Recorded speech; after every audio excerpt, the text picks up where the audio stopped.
সবাই বলেছিলেন যে ছাদে গিয়ে, ছাদে নয় মানে ফুল নাচতে হবে ক্যামেরার বাইরে, তার জন্য আজকে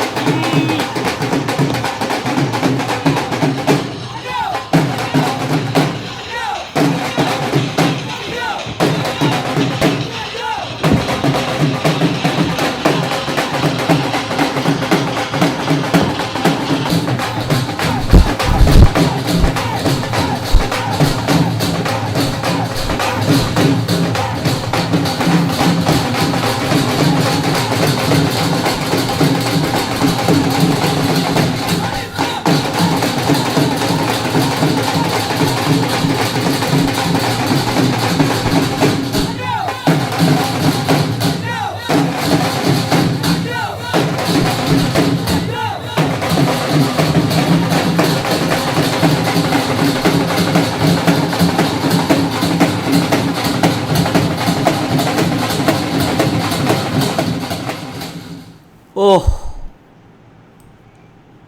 অবশেষে চ্যাম্পিয়ন হলাম।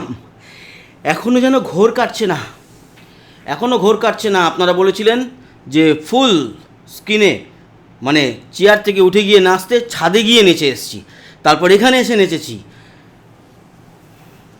যাই হোক, অসাধারণ জয়। সবাই ভেবেছিল, মানে আশেপাশের দেশের প্রচুর গায়ে লাগছে। কাদের গায়ে লাগছে আপনারা ভালো করেই জানেন। অনেকেই আপনারা যাদের কলা গাছ মামুনি ঠামুনি বলেন, তো তাদের তো গায়ে লাগারই কথা।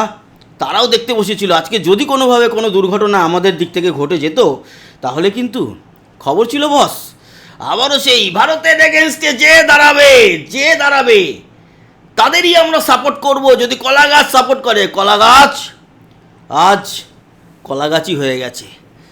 তো কেমন লাগছে বন্ধুরা?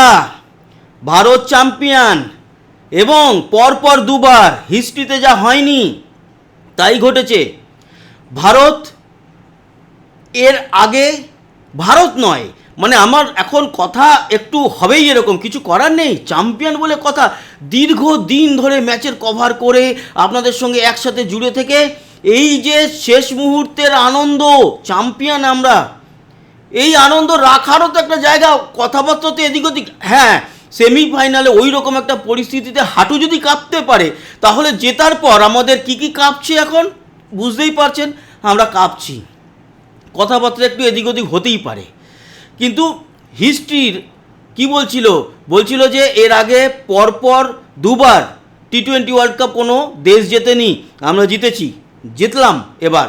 আচ্ছা, টি-20 ওয়ার্ল্ড কাপ নিজের ঘরের মাটিতে কেউ কোনো দিন জেতেনি, জিতলাম। তৃতীয়বারের জন্য কেউ জেতেনি, জিতলাম। নরেন্দ্র মোদী স্টেডিয়ামের যেই কুফা একটা অপবাদ ছিল, সেটা ঘুচল। নরেন্দ্র মোদী স্টেডিয়াম আহমেদাবাদের, সেখানে আমরা জয়লাভ করলাম। সব কিছুই হলো, সব নিয়ম মেনেই হলো, সব কিছুই ভালো হলো। আমি এখনও জানি না কে প্লেয়ার অফ দ্য ম্যাচ হয়েছে, সঞ্জু স্যামসন নাকি ঈশান কিষান। কারণ ঈশান কিষানের অনবদ্য ক্যাচ, ওগুলো ভুললে চলবে না। সব বিষয়গুলো নিয়ে আলোচনাও করতে হবে আমাদের। যেটা প্রথমেই আমরা আলোচনা করব, সেটা হচ্ছে আমাদের 4 প্লেয়ারকে নিয়ে। আমাদের সঞ্জু স্যামসন আজকে আবার 89 অনবদ্য ইনিংস। আজকে অভিষেক শর্মা ফাইনালে ভালো খেলেছে, এবং ঈশান কিষান, 3 জনেই কিন্তু আজকে হাফ সেঞ্চুরি করেছে। অন্যদিকে জসপ্রীত বুমরা 4 উইকেট, অক্ষর প্যাটেল 3 উইকেট। দুজনে মিলে একেবারে কফিনে শেষ পেরেক পুঁতে দিয়েছে। এই 5 জনের মধ্যে 5 জনই প্লেয়ার অফ দ্য ম্যাচ, কাউকেই ছোট করা যাবে না। আজকে সিন অফ দ্য মানে ম্যাচের মিনিটসগুলো নিয়ে একটু আলোচনা করব। তো আপনাদের সঙ্গে সেই আলোচনাটা করব। আমি সমস্ত নোট ডাউন করে রেখেছি আজকের প্রথম ইনিংসে। দেখুন, বলেইছিলাম যে কোনো প্লেয়ার চেঞ্জ হবে না, কোনো প্লেয়ার চেঞ্জ হয়নি, এবং বলেছিলাম যে যদি টসে জেতে ইন্ডিয়াকে ব্যাট করা উচিত, এমন একটা রান টাঙিয়ে দেওয়া উচিত ক্যালেন্ডারের মতো, সে রান যেন আর চেজ না করতে পারে। সেটাই হয়েছে, যদিও ইন্ডিয়া কিন্তু হারে টসে। নিউজিল্যান্ড টসে জিতেও ভারতকে ব্যাট করতে পাঠায় আর ভারত 255 রান তুলে দেয় 5 উইকেট হারিয়ে। কীরকম ছিল? তার আগে যেই 7 জন, যেহেতু 5 উইকেট পড়েছে, 7 জন ব্যাট করেছে, সে রান অর্ডার অনুযায়ী আপনাদেরকে সে 7 জনের ছবি দেখাই এবং 7 জন সম্পর্কে আলোচনা। সঞ্জু স্যামসন এবং আমাদের অভিষেক শর্মা ওপেন করতে নামে, ফার্স্ট ওভার করতে আসে ম্যাট হেনরি এবং প্রথম ওভারটা সম্পর্কে আমি বলি। প্রথম 4টে বল ডট, পঞ্চম বলে 6 এবং ষষ্ঠ বলে 1 রান, 7 রান হয়। এরপর উল্লেখযোগ্য 2 ওভার বা সেকেন্ড ওভার করতে আসে গ্লেন ফিলিপস, সেরকম উল্লেখযোগ্য বলার মতো কিছু নেই। 3 নম্বর ওভারে অভিষেক শর্মার কিন্তু একটা ক্যাচ মিস হয়। অভিষেক শর্মা 18 বলে 50 করে, তখন 6 ওভার মানে পাওয়ার প্লের মধ্যে, আর 6 ওভারে ভারত তোলে 92 রান। আর ঠিক তখনই আউট হয় অভিষেক শর্মা 21 বলে 52 রান করে। তখন হচ্ছে গিয়ে 8ম ওভার এবং রাচিন রবীন্দ্রার বলে উইকেট কিপারের হাতে ক্যাচ দিয়ে অভিষেক শর্মা আউট হয়। 11তম ওভারটা কেন উল্লেখযোগ্য? 11তম ওভারের লাস্ট বলে সঞ্জু স্যামসন 32 বলে 50 রান করে। ঈশান কিষান 23 বলে 50 রান করে 15তম ওভারের চতুর্থ বলে এবং সঞ্জু স্যামসন 50 বলে 89 রান করে 16তম ওভারের প্রথম বলে আউট হয়। 16তম ওভারটা ছিল নিউজিল্যান্ডের দিক থেকে সবথেকে ভালো ওভার। সেই ওভারে প্রথম দিকে যা রান তুলে নিয়েছিল সেখানেই অনেকটা নিউজিল্যান্ড একেবারে দেওয়ালে পিঠ ঠেকে গিয়েছিল তাদের। কিন্তু 16তম ওভার যেটা জিমি নিসাম করেছিল, সেই ওভারে 3-3টে উইকেট সে নিয়ে নেয় মাত্র 1 রান দিয়ে। যেমন সঞ্জু স্যামসনকে তোলে প্রথম বলে, চতুর্থ বলে তোলে ঈশান কিষানকে। ঈশান কিষান 25 বলে 54 রানে আউট হয় এবং সূর্যকুমার যাদব মাত্র 1 বলে 0 রানে এসেই আউট হয়ে যায়। সেটা ছিল পঞ্চম বল এবং প্রায় হ্যাটট্রিক মুভমেন্ট হয়ে গিয়েছিল, কিন্তু হ্যাটট্রিক করতে পারেনি। এরপরে হার্দিক পান্ডিয়া 13 বলে 18 রান করে 19তম ওভার এবং 19 ওভার 2 বলে আউট হয় এবং তিলক বর্মা আর শিবম দুবে মানে শক্তিমান দুবে এই দুজনে নট আউট থাকে। তিলক বর্মা 6 বলে 8 রান নট আউট, খুব একটা কিছু করতে পারেনি, কিন্তু শক্তিমান দুবে 8 বলে 26 রান করে নট আউট ছিল। এই হচ্ছে আমাদের ব্যাটাররা এবং 5 উইকেট হারিয়ে 255 রান তোলে ভারত। ওখানেই জয় যেন আমাদের একেবারে এসেই গিয়েছে। তারপরে আসি আমরা আমাদের বোলার, যেই 5 জন বল করেছে তাদের। হ্যাঁ, অভিষেক শর্মা বল করেছে, একদম লাস্ট উইকেটটা পেয়েছে অভিষেক শর্মা, তো অভিষেক শর্মাকে আমি এখানে রাখিনি। 5 জন যে আমাদের বল করেছে মেন বোলার, তাদের নিয়েই আলোচনা করব আমরা। তো প্রথমে আসি 256 টার্গেট নিয়ে খেলতে নেমে টিম সেফার্ট এবং অ্যালেন ফিন অ্যালেন দুজনে নামে এবং ফার্স্ট ওভারের পঞ্চম বলে শিবম দুবে একটা ক্যাচ মিস করে, যে ক্যাচটা নেওয়া উচিত ছিল। কিন্তু এটুকু বলবো, ওই রিং অফ ফায়ার বলা হয়, যেরকম দুবাই স্টেডিয়ামে সেরকম আহমেদাবাদ স্টেডিয়ামেও তার জন্য চোখে একটু লাগে লাইট, তার জন্য হতে পারে।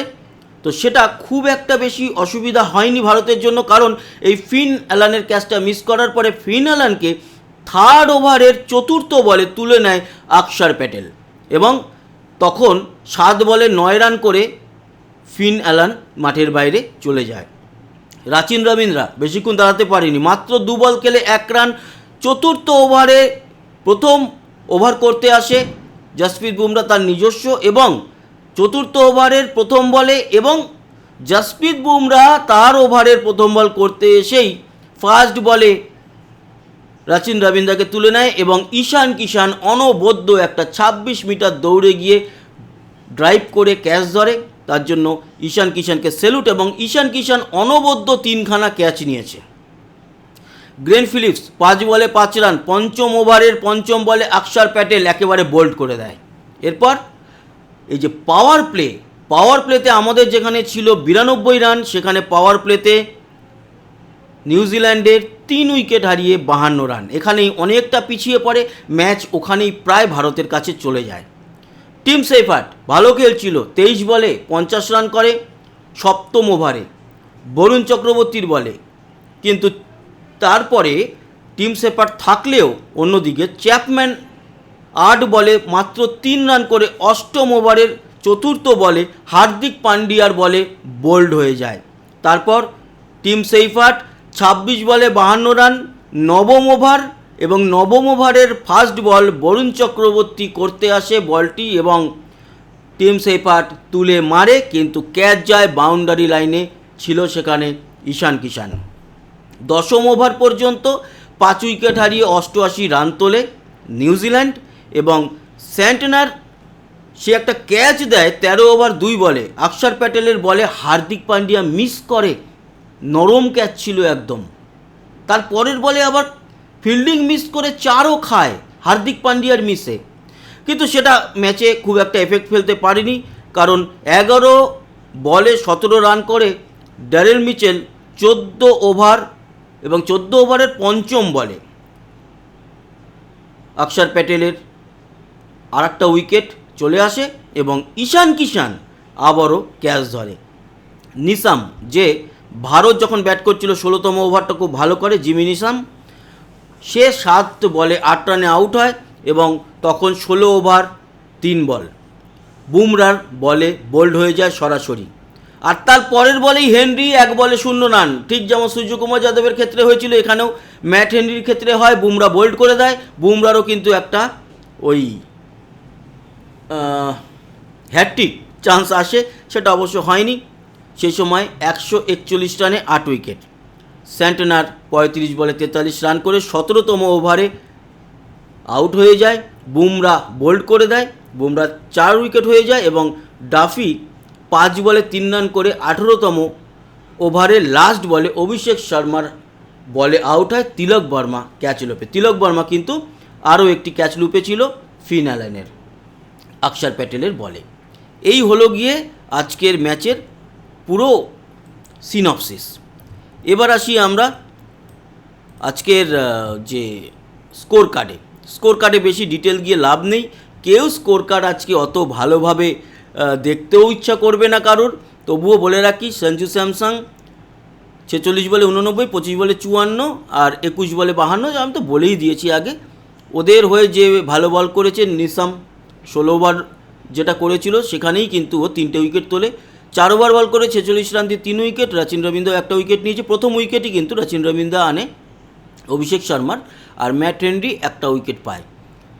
টিম সেফার্ট 52, একমাত্র ওদের বেস্ট ব্যাটার, এবং মিচেল স্যান্টনারও মোটামুটি ভালোই খেলেছে, ড্যারেল মিচেল 11 বলে 17। বাকি আমাদের জসপ্রীত বুমরা 4 ওভার বল করে 15 রান দিয়ে 4 উইকেট, অক্ষর প্যাটেল 3 ওভার বল করে 27 রান দিয়ে 3 wicket, Abhishek Sharma 1 over bowl করে 5 রান দিয়ে 1 উইকেট। এই হচ্ছে গিয়ে মোটামুটি সামারি। আর একটা কী দেখব, প্লেয়ার অফ দ্য ম্যাচ করা হয়েছে জসপ্রীত বুমরাকে, এবং প্লেয়ার অফ দ্য টুর্নামেন্ট হয়েছে সঞ্জু স্যামসন। সঞ্জু স্যামসন ম্যাক্সিমাম ম্যাচ খেলেইনি, প্রথম দিকে গোটা 4 ম্যাচ খেলেইনি, তারপর এসে যেই ধামাকাটা মাচিয়েছে তার জন্য প্লেয়ার অফ দ্য টুর্নামেন্ট হয়ে গেল সঞ্জু স্যামসন, আর জসপ্রীত বুমরা হয়ে গেল player of the match. 4 over bowl করে 15 রান দিয়ে 4 উইকেট। অসাধারণ জয়, অসাধারণ ইতিহাস, আমরা পরপর ইতিহাস গড়লাম। এরপরে আবারও দেখা হবে, মানে এই আপডেটগুলো নিয়ে। এখন আপাতত প্রথম আপডেট দিলাম। বন্ধুরা ভালো থাকবেন, সুস্থ থাকবেন, আবার দেখা হচ্ছে, ততক্ষণের মতো টাটা।